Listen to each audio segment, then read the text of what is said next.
Boa noite a todos mais uma vez. E é com imensa alegria que estou aqui novamente. Passei um tempinho ausente, mas estou de volta e com o coração cheio de alegria por poder compartilhar com vocês um pouco dessa história que não é uma história, é um resumo de uma passagem, no caso não é uma passagem bíblica, pois não está contido na Bíblia, mas são acontecimentos que veio à luz da doutrina espírita através dos espíritos que escrevem através dos grandes médiuns que já passou por aqui. E eu achei bem importante trazer, pois é uma pequena introdução do que será a nossa palestra de hoje. E o tema do nosso exórdio, ele está contido no livro Boa Nova, psicografado por Chico Xavier, escrito pelo espírito Humberto de Campos. E ele se intitula como Bom Ânimo, no capítulo 8. E é um livro ótimo para ter em casa, por sinal. E ele começa assim: o apóstolo Bartolomeu foi um dos mais dedicados discípulos do Cristo, desde os primeiros tempos de suas pregações, junto a Tiberiades. Todas as suas possibilidades eram empregadas em acompanhar o Mestre na sua tarefa divina. Então, em toda oportunidade que ele via, ele estava junto ao Mestre, tentando fazer o seu melhor, tentando acompanhar os seus passos e aprender o que ele ensinava. Entretanto, Bartolomeu era triste e inúmeras vezes o Senhor o surpreendia em meditações profundas e dolorosas. A gente nem consegue imaginar que um apóstolo de Jesus, ao lado de Jesus, bebendo do seu ensino, poderia se encontrar triste ou beirando uma depressão. Mas olha aí, Então, se um dos apóstolos dele se encontrava nessa situação, imagina um de nós. Foi talvez por isso que uma noite, enquanto Simão Pedro e sua família se entregavam a inadiáveis afazeres domésticos, Jesus aproveitou alguns instantes para lhe falar mais demoradamente ao coração. Após uma interrogativa afetuosa e fraternal, Bartolomeu deixou falar o seu espírito sensível. Mestre, exclamou, timidamente, não saberia nunca explicar-vos o porquê de minhas tristezas amargurosas. Só sei dizer que o vosso Evangelho me enche de esperanças para o reino de luz que nos espera os corações, além das alturas. Quando esclarecestes que o vosso reino não é deste mundo, experimentei uma nova coragem para atravessar as misérias do caminho da terra. Pois aqui o selo do mal parece obscurecer as coisas mais puras. Por toda parte é a vitória do crime, o jogo das ambições, a colheita dos desenganos. Bartolomeu se encontrava triste pelo que estava ocorrendo naquele lugar e naquela época, Então aquilo já estava mexendo com o seu psicológico, fora os problemas pessoais. A voz do apóstolo se tornara quase abafada pelas lágrimas. Todavia, Jesus fitou brandamente e lhe falou com serenidade. A nossa doutrina, entretanto, é a do Evangelho ou da Boa Nova. E já viste, Bartolomeu, uma boa notícia não produzir alegria? Quando a gente é portador de uma boa notícia, geralmente a gente dá com bastante alegria, E Jesus estava indagando a ele que quando a gente ia ser portador da Boa Nova, a gente tinha que abordar as pessoas com alegria. Fazes bem, conservando a tua esperança em face dos nossos ensinamentos, mas não quero senão acender o bom ânimo no espírito dos meus discípulos. Se já tive ocasião de ensinar que o meu reino ainda não é deste mundo, isto não quer dizer que eu desdenhe o trabalho de estendê-la um dia aos corações que morejam na terra. Achas então que eu teria vindo a este mundo sem essa certeza confortadora? Jesus veio ao mundo porque ele tinha certeza que poderia deixar ele poderia deixar na terra os ensinamentos para nos guiar a como chegar nesse mundo de alegria verdadeira, Senão ele não teria vindo. O Evangelho terá de florescer primeiramente na alma das criaturas, antes de frutificar para para o espírito dos povos, mas venho de meu Pai, cheio de fortaleza e confiança. E a minha mensagem lerá de proporcionar grande júbilo, grandes alegrias, a quantos receberem de coração. E isso Bartolomeu ficou raciocinando, mentalizando o que o mestre estava falando. E mesmo assim, depois do mestre falar tudo o que ele tinha falado, ele ainda tinha algumas perguntas a fazer, alguns questionamentos. Então ele continua: Mestre, os vossos esclarecimentos dissipam os meus pesares, mas o Evangelho exige de nós uma fortaleza permanente? Ele ainda tinha dúvidas, e uma delas era: será que temos que ser fortes o tempo todo? Será que não podemos chorar nunca? Será que não podemos se entristecer por nenhuma ocasião nunca? Então o mestre responde que o Evangelho não exige, mas sim transforma. Porém, é preciso que enfrentemos nossos dias alegres, com coragem e esperança, na certeza da nossa evolução espiritual. Então, o que Jesus está querendo dizer é que mesmo que a gente não consiga se manter forte o tempo todo, que quando a gente coloca o Evangelho, os seus ensinamentos em nosso coração verdadeiramente, as situações vão se transformando. A gente começa a encarar certas dificuldades com outros olhos, com outro ânimo. E diante de tudo isso, é um resumo muito pequeno, meu povo, que eu consegui fazer, assim, bem resumido mesmo. Mas aqui, o que eu escrevi aqui já é como é que eu posso dizer? É um pensamento meu, certo? E Jesus fez uma pergunta a Bartolomeu que me fez refletir bastante. Ele perguntou: por que nos desesperamos diante de um pesadelo, sabendo que ele só durará uma hora, e sabendo também que a gente tem uma eternidade pela frente para sermos felizes? E também sabendo que nessa eternidade a gente está se aprimorando para encontrar aquilo que Deus quer que a gente encontremos. Então a gente se desespera por um momento tão pouco, sabendo que tudo vai passar. É difícil a gente aprender, mas a gente sabe no nosso interior que tudo vai passar. Então ele está nos perguntando por que tanto desespero diante de um dia ruim, de um ano que não foi como esperávamos, porque perdemos a vontade de viver se as coisas não estão como gostaríamos. E diante de todo o diálogo que Jesus teve com Bartolomeu, eu cheguei à conclusão que nós, quando nos deixamos ficar nesse estado, também deixamos de crer em tudo aquilo que o Evangelho de Jesus vem nos ensinar. Deixando de pôr em prática os conselhos do Mestre, abrimos brechas para a depressão, ansiedade, ociosidade e etc. Essa foi a conclusão que eu cheguei, desse pequeno resumo que eu consegui fazer. E a gente pode ficar se perguntando: e Bartolomeu? O que aconteceu com ele depois disso? Depois dessa conversa fraterna que ele teve com Jesus?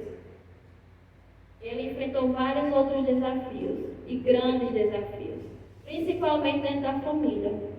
Mas ele enfrentou com outros olhos, ele enfrentou com outro ânimo, de outra forma. E assim também fez as pessoas ao seu redor ir se modificando. Então é para isso que Jesus quer que a gente enfrente nossos problemas com bom ânimo, com alegria, com fé e esperança, para que as coisas se modifiquem ao nosso redor. Então, meus irmãos, esse foi o exórdio de hoje. Espero que ele faça com que vocês tenham curiosidade, talvez, de ler esse livro, porque tudo que está contido nele foram coisas que aconteceram, na vivência de Jesus com seus apóstolos. Então, obrigado por me ouvirem, que a espiritualidade amigos abrace e possam conduzir para o restante da reunião da melhor maneira possível. Que assim seja, graças a Deus.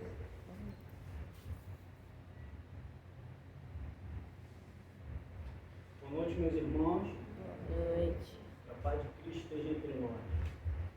Hoje nós estamos na última sexta-feira do mês. Última sexta-feira do mês, o nosso tema é o tema livre. E este tema livre de hoje é depressão e suicídio. Depressão e suicídio. Falar o que é depressão. Tristeza constante e prolongada. A depressão é de uma ampla família de doenças. A síndrome é classificada como doença psiquiátrica crônica e pode ser recorrente, atingindo adultos, adolescentes e crianças. Esta é a definição de depressão.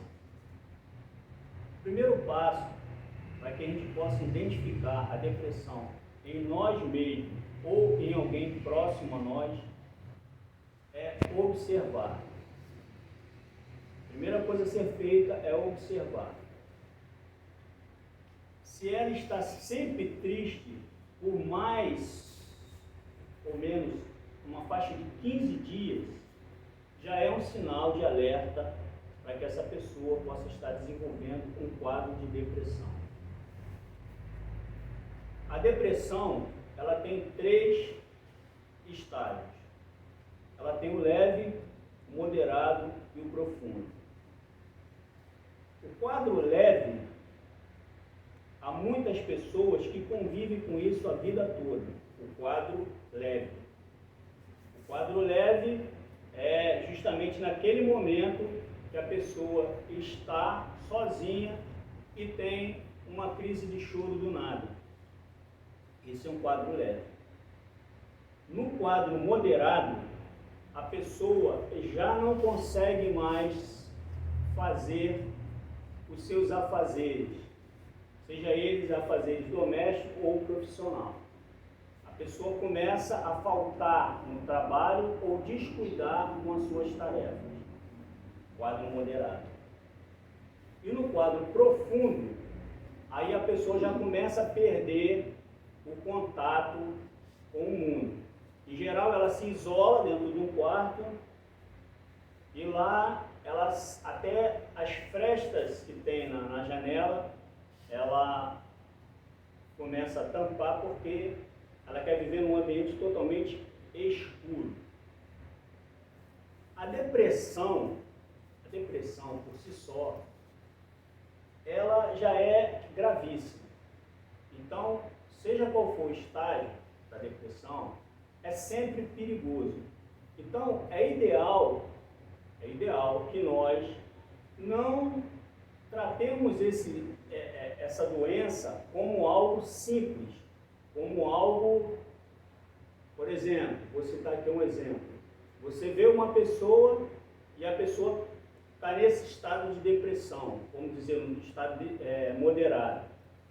E aí, você, mediante aquele problema, você começa a dizer assim, poxa, mas fulano tem tudo, fulano é bonita, fulano não está precisando de nada. Não é o caminho. Porque existem vários outros fatores que podem levar uma pessoa à depressão que a gente não consegue observar. Então, se a gente não consegue observar, não consegue saber, se a gente não tem conhecimento de fato da situação, o ideal é que a gente não critique e nem trate esta situação como algo simples, ou até mesmo faça desdém dessa situação. Nós podemos fazer as chamadas ajudas fraternas. Como é que seria isso? Nós podemos recorrer a órgãos que tratam desse tipo de situação. Nós podemos nós mesmos, né? Como é que você começa a tratar uma pessoa com depressão? Através do interesse sincero, tentando trazer esta pessoa para uma realidade da qual ela vai se aproximando. Ou seja, a pessoa não se deprime de uma hora para outra. Pode acontecer um fato e desencadear, mas em geral, tá? Nosso tempo aqui não é muito grande, então não vai dar para a gente se aprofundar muito. Então, em geral, o que nós podemos fazer, quando a gente começa a observar, é a fraternidade. É acolher essa pessoa e tentar modificar essa atmosfera através de outras situações. É como se você precisasse de mudar a chave, como se você precisasse de mudar aquele cenário que está se desenhando. E aí, nós temos o psicólogo, que é aquele que vai trazer aquela conversa, como eu falei, da questão, vamos dizer assim, fraterna. O psicólogo que faz, o psicólogo que faz a conversa, e depois esse psicólogo, mediante a situação a qual se desenha ali, ele vai aconselhar um psiquiatra, porque o psiquiatra é a pessoa que vai ministrar o medicamento. Ok? Está dando para entender isso? Psicólogo, ele vai àquela conversa, vai tentando ali identificar, vai tentando ali sanar determinadas situações, organizar aquela mente. Caso ele não consiga, ele vai passar para um psiquiatra. E aí o psiquiatra entra com a medicação. É importante que uma pessoa nesse quadro, ela não fique só, ok? É importante que uma pessoa que começa a desenhar um quadro desse não fique só. E aí, nós temos duas situações aqui com relação à depressão. Nós temos a aguda e a difusa. A aguda, ela não tem motivo. Aguda. Desculpa. A aguda, ela tem motivo. A depressão aguda, ela tem motivo. A pessoa perdeu um amigo muito próximo, um parente, um filho. Isso pode desencadear um quadro depressivo e aí essa pessoa ter esta doença. Agora tem também o difuso, ele não tem motivo, tá? Esse difuso, ele não tem motivo. Mas será que ele não tem motivo, o difuso?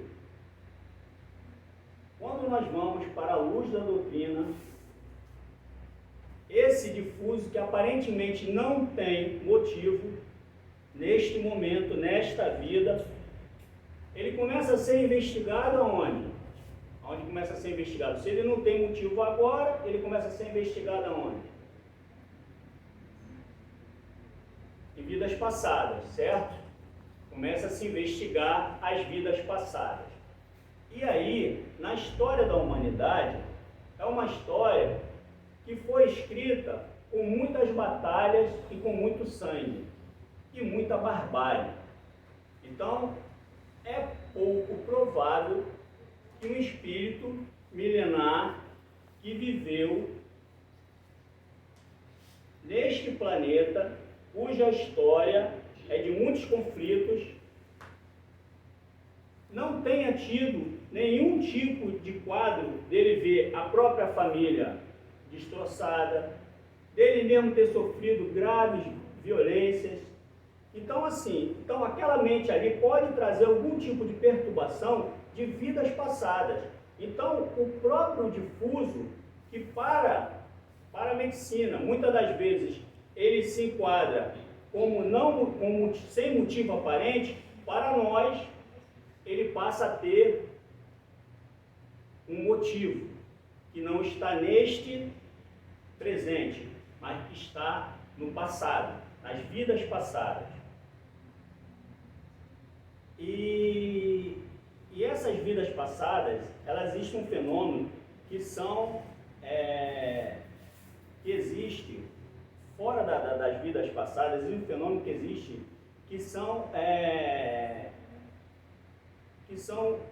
sintomas da captação de energias, que ocorre por afinidade, ou seja, você pode, através da sua sintonia, através das energias que você emana, energias dessas baixas, se sintonizar, entrar num raio e atrair para você outros espíritos da mesma faixa, espíritos sofredores.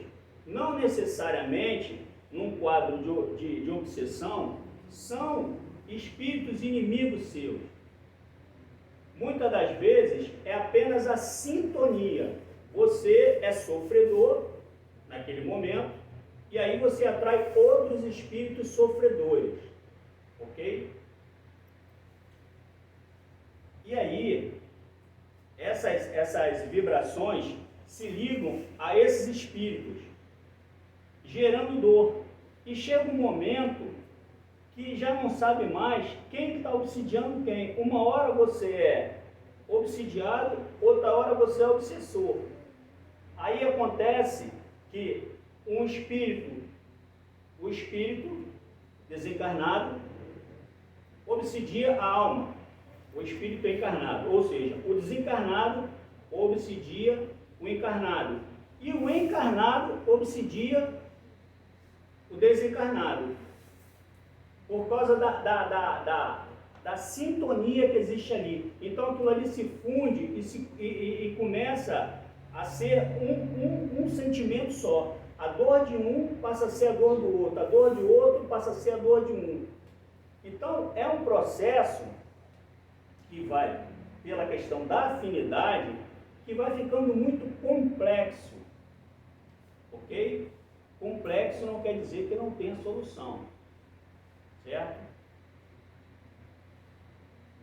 E aí, o principal é que nós nos preocupemos com os nossos pensamentos, com aquilo que pensamos.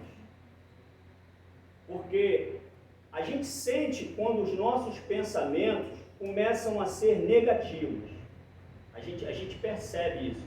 Você pode ter um dia que você pense negativo, mas você não pode ficar semanas e meses pensando negativo. O ideal seria que todas as vezes que um pensamento negativo viesse à sua mente, você procurasse substituí-lo por um outro pensamento positivo. Ou seja, na hora que veio um pensamento assim, eu tô doente, eu acho que eu vou morrer, seria bom que você pensasse em momentos da sua vida da qual você foi legal, foi bom, um passeio que você fez, uma viagem que você fez, pessoas que do seu ciclo, qualquer situação que saia dessa situação. Porque a nossa mente, você não tem como parar, você não para a mente não para.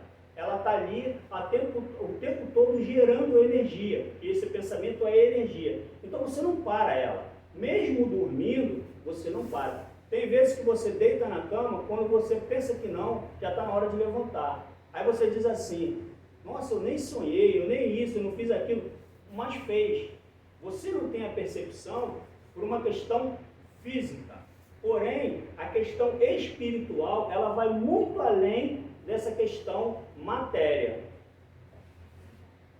Tá dando para entender, gente? Infelizmente aqui eu tenho que ir lendo porque é um assunto...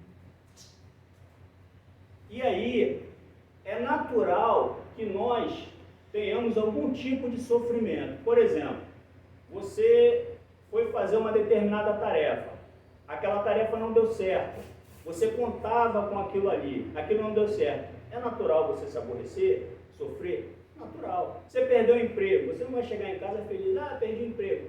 Você se abate. Você teve um contratempo, um amigo adoeceu, teve uma perda de alguém, é natural? É natural. O que você não pode ter é um sofrimento excessivo, aquele sofrimento que lhe paralisa.